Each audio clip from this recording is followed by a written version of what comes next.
Então isso marcou bastante a gente, né? Porque deu uma confusão, acabou a confusão, voltou a luta lá, como se nada tivesse acontecido, né?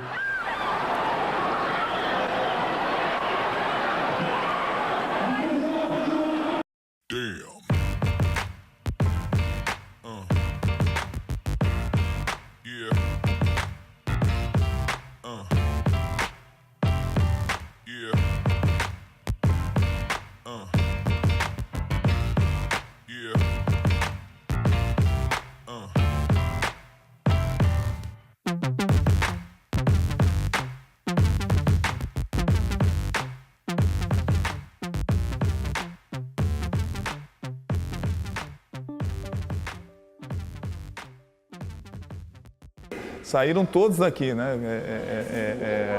Se eu for citar nomes aí, todos passaram pela Chutebox e todos passaram por Curitiba, né? Anderson, Vanderlei, Shogun, Ninja, todos que você vê se destacando aí passaram por aqui. Que no início valia ser tudo mesmo, não era como uma briga de rua. Só não valia mordida, dedo no olho, chute nos órgãos genitais e puxar o cabelo. Eu sou o mestre Sergipe, eu fui aluno do mestre Caiçara, fui contramestre do mestre Caiçara, fui contramestre do mestre Nô, morei na Bahia até os 20 anos, dos 6 aos 20. E lá, quando era garoto, eu convivi com o mestre Pastinha, eu era moleque na realidade, né? O mestre Pastinha. Eu nasci em Sergipe, no estado de Sergipe, uma cidadezinha do interior, mas metade da minha família mora em Salvador, na Bahia, e metade mora em Aracaju. Porque Salvador tem 366 igrejas. E cada igreja é uma festa, né? Aquelas festas de largo, uma festa das praças. E todas essas festas têm muitas rodas de capoeira, não só de um mestre, mas de vários mestres de capoeira, de renome. E também vários capoeiristas que se unem, levam os birimbau e o instrumento e fazem uma roda de capoeira. Nessas rodas todo mundo participa, não é uma roda que não é de ninguém. Chegou qualquer capoeirista, vai entrando, joga, bate, e sai levando. E eu assisti essas rodas e fiquei muito encantado com a capoeira, né? Foi através de um acidente, né? Eu tinha 13 anos e caí de bicicleta e fui atropelado por um carro que passava. Tive uma fratura na perna e depois disso, para recuperar os movimentos, eu acabei, uns amigos me apresentaram, tinham recém começado a treinar com o mestre Nélio Borges de Souza, conhecido como mestre Nélio Naja, que introduziu o Muay Thai aqui em Curitiba. Comecei a fazer mais com interesse por causa dos movimentos e acabei gostando. Me formei, acabei virando minha profissão. Nossa, faz tanto tempo que eu já nem... eu iniciei muito pequeno, criança, né? No início, sabe como é que é? Criança na rua, né? Só aprende coisas erradas e tal. Então minha mãe pegou e falou assim, olha, o que você quer fazer? Eu falei, olha, eu não sabia o que eu queria ainda, eu sempre gostei de artes marciais. Então eu não sabia se queria capoeira, não sabia se queria karatê, eu não sabia o que eu queria. Aí minha mãe me levou na academia, e lá eu fiz a primeira aula de karatê para testar, né? Depois eu vi a capoeira, aí me apaixonei pela capoeira e aí eu fiquei mais na capoeira. E aos 20 anos de idade eu vim embora para Curitiba. Justamente por causa de uma briga lá com os fuzileiros navais e eu acabei tomando a pistola deles. E na época a gente usava muito, os capoeiristas, tinha aquela fama de querer ser bom, brigador e tal, e eu usava a navalha no pé, usei a navalha no pé, acabei até cortando o sargento lá com pontapé com a navalha, né? E tomei a pistola, eram 6 fuzileiros. E daí eles ficaram o tempo todo atrás de mim, aí um professor de karatê aqui do Paraná me ofereceu para dar aula aqui, eu digo, ó, vou vazar, né? E acabei aceitando e vim embora para Curitiba. Eu cheguei aqui no dia 18 de dezembro de 1973. Depois de eu estar formado, né, eu sempre tive uma liderança natural e sempre gostei muito de dar aula, né? Mais até como um professor, um doutrinador do que como um atleta. E decidi fundar a Academia Chutebox. Eu passei muita fome no começo aqui, né, até... Aí eu fui brigando com faixa preta de karatê, eu vi várias, para mostrar que a capoeira também era válida, né? E aquilo foi crescendo, eu fazia várias apresentações na Rua 15, tinha uma feirinha antigamente, na Praça Zacarias, que era todo sábado, né? Várias barracas e tal. E aí eu ensinei os professores de karatê a tocar o atabaque, o pandeiro, o outro arranhava no birimbau, e eu me apresentava assim com os alunos, que isso já sabia um pouquinho, mas na realidade me apresentava praticamente sozinho, né? E daí eu corria o pandeiro, assim, o pessoal botava dinheiro, né? Porque com esse dinheiro eu podia me manter durante a semana e comprar instrumentos e tal para capoeira que a gente não tinha. E até o Jornal Nacional, a Gazeta do Povo, mas por que você está pedindo dinheiro? Eu digo, mas eu não estou pedindo dinheiro, eu estou mostrando a minha arte e se o povo gosta, eles pagam, né? Eu botava o dinheiro no chão, lutava, se dava um mortal, pegava o dinheiro com a boca e tal. Quando eu tinha aproximadamente 16, 17 anos, eu andava de skate e tal, e eu tinha vários amigos meus que treinavam na academia, na chutebox. E eles me chamaram para treinar, para fazer uma aula e tal. Eu nunca fui muito de artes marciais, nunca gostei muito. E daí peguei, só que o skate na época era um esporte marginalizado, né, galera? Isso lá por 88 mais ou menos. Então era marginalizado, era um esporte que a galera achava que não era esporte, que era uma brincadeira. E peguei e falei, pô, vou na academia, vou dar uma olhada. Também era um esporte que também não era muito reconhecido, mas falei, vou lá ver, vamos ver o que acontece. E, pô, fiz uma aula, me apaixonei, né, achei sensacional. E de lá fiquei até hoje. Estou aqui. Na década, um pouco antes, né, já de 90, assistimos pela televisão um confronto desse tipo entre artes marciais, entre o jiu-jitsu e a luta livre no Rio de Janeiro. Vimos pela televisão, achamos muito interessante. Até que na década também dessa época, de 90, 91, tinha um carioca que veio morar aqui no Rio de Janeiro, um cara assim muito bem realizado financeiramente, um senhor, que matriculou os filhos na minha academia. E ele era um mestre de jiu-jitsu. Então ele começou a nos ensinar o jiu-jitsu. A gente era muito forte no Muay Thai, e ele começou, que é uma luta de pé. Muay Thai é uma luta de pé. E o jiu-jitsu é uma luta de chão. Ele começou a ensinar pra gente, sem tatame mesmo no chão, o jiu-jitsu. Então eu achei aquilo muito bom, o Muay Thai com o jiu-jitsu. Esse foi o grande segredo da Academia Chutebox. Nós começamos a vencer a partir de unir essas duas técnicas, a vencer várias lutas, vários confrontos, até que chegou nesse confronto, que foi do Muay Thai com uma academia de capoeira na época. E aí a gente viu a eficácia da arte marcial.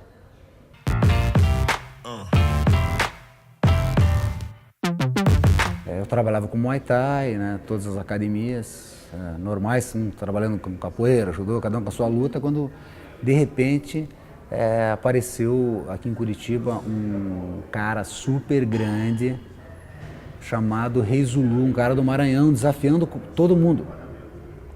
Eu quero desafio qualquer um para lutar. Aquilo causou uma repercussão muito grande, um impacto muito forte.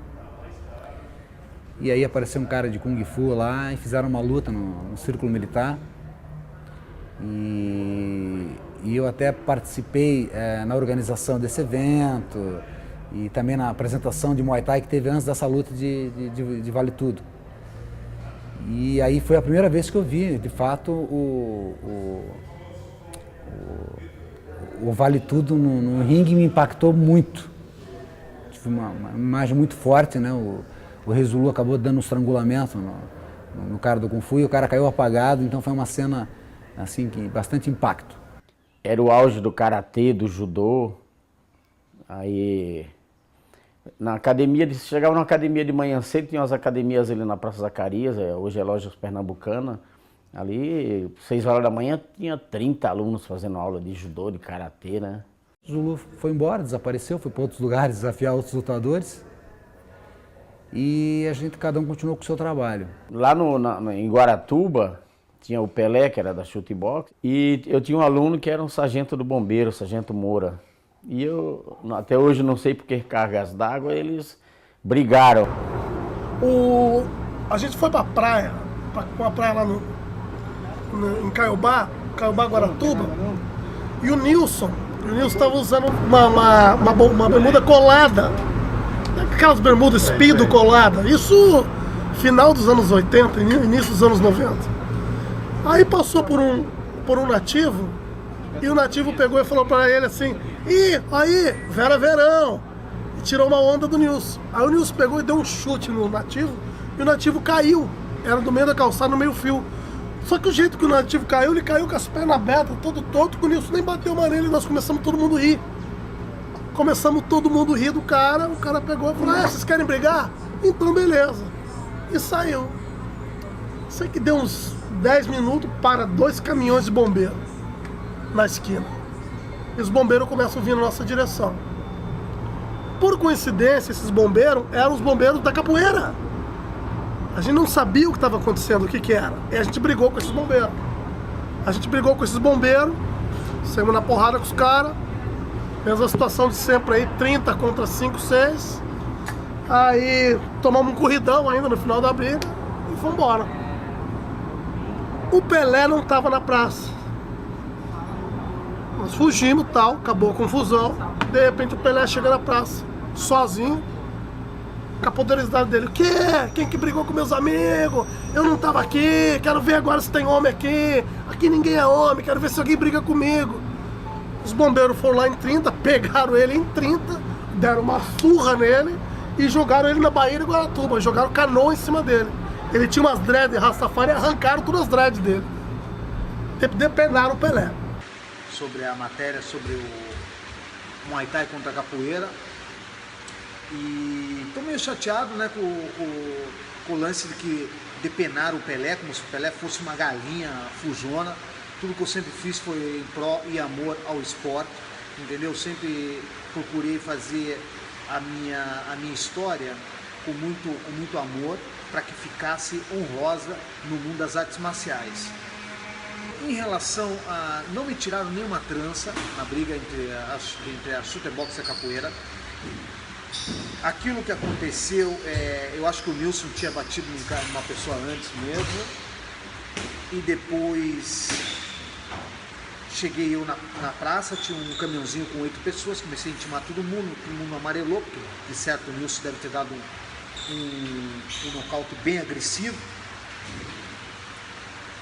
Depois disso, teve uma etapa do Campeonato Brasileiro de skate no outro dia, e eu era o segurança. E começaram a chegar 1 caminhão, 2 caminhões, 3 caminhões, 4 caminhões bombeiros. É daí que vem a história dos 4 caminhões bombeiros, onde eles conversaram com a organização de skate e decidiram que no final iriam me pegar. Realmente. Começou a confusão, eu saí correndo, corri 2 quarteirões, entrei no restaurante Sol Nascente, achando que eles iriam parar. Eram 40, mas quem participou mesmo foram de 12 a 18 pessoas. Tomei logo uma cadeirada na cabeça e daí ficaram me chutando, eu acordando e desmaiando, acordando e desmaiando. Fui parar no hospital. 3, 4 dias depois, eu e o Nilson continuamos na praia. A gente trabalhava num bar. E nesse bar eu estava numa canoa namorando.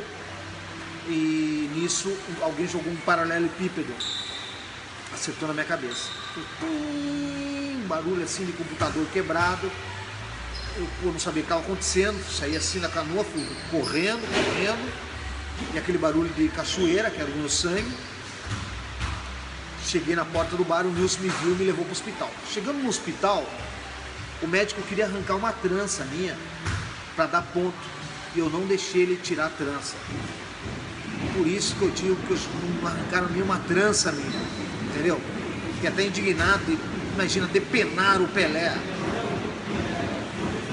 Não aconteceu. Tanto é que eu fiz a cicatrização desse meu corte, que é desse tamanho. Quem me conhece sabe quando eu fico careca, eu tenho um corte na cabeça desse tamanho, na base do pano com álcool. Colocava o pano com álcool, encharcava de álcool, colocava em cima do corte e logo depois colocava o boné. E assim que cicatrizou meu corte. Então não houve nem uma depenação no Pelé, das tranças do Pelé. E foi por isso que começou a bronca nossa com a capoeira. E aí, como é que foi feito o desafio? Vocês voltaram? Começou a ter tanta briga em Curitiba, tanta briga, da gente passar, um tá passando perto de uma praça, tem que brigar com o cara da capoeira. Outro tá passando na rua 15, que é uma rua principal lá em Curitiba, brigar um cara da capoeira com o Muay Thai. Eu sei que chegou um ponto que eles estavam querendo se matar. Foram dois atletas, que um tinha uma diferença com o outro, e acabou que nós acabamos realizando o evento. E aí o Rudimar foi falar comigo, porque aconteceu e tal, o que é que você acha e tal. Eu falei, Rudimar, o negócio é o seguinte, para resolver essa parada aí, nós vamos fazer uma briga, um vale tudo no ginásio, entendeu? Aí aquele que perder, se aquieta, fica no seu canto. O que ganhar, continua, vai pra frente. E ele achou boa a ideia, né? Aí tudo bem, todo mundo aceitou. Vamos casar aí, casa 5 teu, eu caso 5 meu, e a gente faz um vale tudo aí, e bota o pau pra comer. 1991. E aí foi que teve o primeiro vale tudo em Curitiba. E aí, quem contra quem? Resultados? Foi Daniel contra Rafael, Pelé contra o Moura, que era o chefe dos bombeiros, que foi quem arrumou toda a confusão para ele. Pelé contra o Moura, Nilson Castro contra um cara chamado Ângelo, um estivador, que arrumaram de última hora lá também. Era pro Nilson lutar com um cara de 80 quilos, no último momento eles arrumaram um cara de 130 estivador. O Nilson nocauteou ele na cotovelada também. E o evento não acabou, porque esse evento, depois da terceira luta, começou a dar briga entre a torcida e acabou na cadeirada. Voou cadeira pra tudo que é lado e acabou o evento. Mas o Rafael ganhou? Rafael ganhou, o Nilson ganhou e ganhamos todas. Ganhamos todas. Foi tudo. Foi rápido, tudo por nocaute, tudo. Foi E depois muito legal. O clima melhorou? Não, depois o clima continuou ruim, porque aí o Fábio e o Kunta, que não tinham brigado, continuaram aquela instigação na cidade. Aí o pessoal da capoeira começou a ter uma bronca maior ainda com a gente, queriam brigar toda hora. E aí teve depois um outro vale tudo que lutou o Pica-Pau, lutou o Fábio com o Kunta, que o Fábio ganhou do Kunta. Pica-Pau perdeu ele. Pica-Pau perdeu. Teve mais alguém que lutou na época, eu não me lembro. Essa época de 1988 ainda não tava, eram pouquíssimas lutas de vale tudo. Na época não era pouquíssimo. A gente começou aqui no Paraná com o vale tudo, né? Mais ou menos em 1992, 93, se eu não me engano, que teve o primeiro vale tudo, Muay Thai versus capoeira. Né? Aí começou a dinastia do vale tudo. Uma das lutas que mais marcou foi a luta do Kunta Kinte contra o Fabião, que foi um clássico, assim, né? Foi, nossa, uma luta que parou a cidade. E das lutas do desafio da chutebox contra a capoeira, né? Que lutou o Pelé, lutou o Nilson e não me lembro qual outro que foi que lutou, assim, que era um desafio. E daí, no meio de uma das lutas, deu uma confusão, assim, no ginásio, né? Então isso marcou bastante a gente, né? Porque deu uma confusão, acabou a confusão, voltou a luta lá, como se nada tivesse acontecido, né?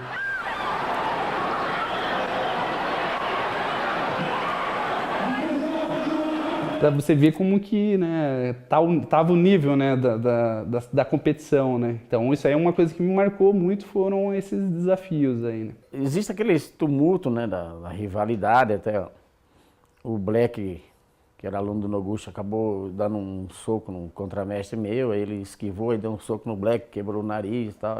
Então, houve um tumulto, houve correria, né, mas a rivalidade da época, daquela luta ali, ferveu, né. Mas eu achei que foi válido, né? Antigamente as artes marciais tinham esse sentido também de provação. Qual luta é melhor? Ah, você faz judô, eu faço tal. Então era nesse sentido, né? E aconteceu a luta, entendeu? No círculo militar tinha mais de 10 mil pessoas. E o que aconteceu? Devido eles não terem treinado direito, tomaram um cambal desgraçado, apanharam feio mesmo, apanharam sim. Mas não que a capoeira seja ruim, eles não levaram a sério o treinamento. Mas quando você está dentro de um ringue, ali você está fechado, ou você briga ou você vai apanhar. Tudo começou justamente nessa época, né? Dos desafios, através da introdução do Muay Thai no Brasil por Curitiba, criou-se uma equipe muito forte em Curitiba, que foi a Chutebox. Ela tinha atletas muito bons que, na modalidade Muay Thai, eram os melhores do Brasil, né? Tinha muita capoeira, tinha muito... O Muay Thai também já estava forte, o chutebox, eles passavam correndo na rua, 30, 40 homens, oh, Muay Thai, chutebox. Era bacana aquilo ali, sabe? E nós fazíamos várias rodas de capoeira. Não tínhamos tanta técnica também como se tem hoje, né? Então não tinha esse tempo também. A gente estipulava em cima da hora o tempo, podia ser 5 minutos, podia ser 10 minutos, ou podia ser meia hora, sabe, de combate sem descanso.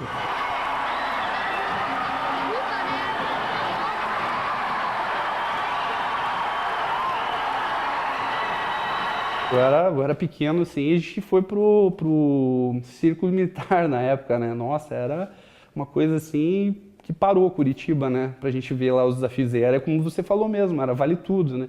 Não tinha luva, tinha pouquíssimas regras, né? Então eu me lembro bem lá de todo aquele clima, né? Da cidade inteira e dos desafios, né? Então pra gente era muito emocionante, assim. Então a gente jovem ali, novinho, depois não conseguia nem dormir, né? A luta era soco, pontapé, era agarramento, armeação, jogando fora do ringue. Era porrada mesmo. Porque realmente o Vale Tudo é uma briga, né? E no qual se valia todas as técnicas e valia outros golpes como pisão, cabeçada, só não valia dedo nos olhos, né? Mas no início até golpe baixo valia. Então realmente era muito violento. Então a imprensa caiu matando em cima na época, né? Porque era uma coisa sangrenta. Realmente era ruim de se ver, por quê? Porque se sangrava muito.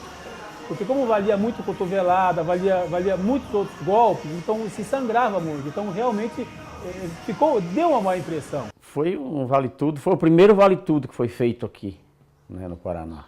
Até então não existia nenhuma luta, a não ser luta, vamos dizer, campeonato de karatê, capoeira com capoeira, chutebox com chutebox, né? Judô com judô. Mas assim, um confronto de artes marciais mesmo foi o primeiro, né?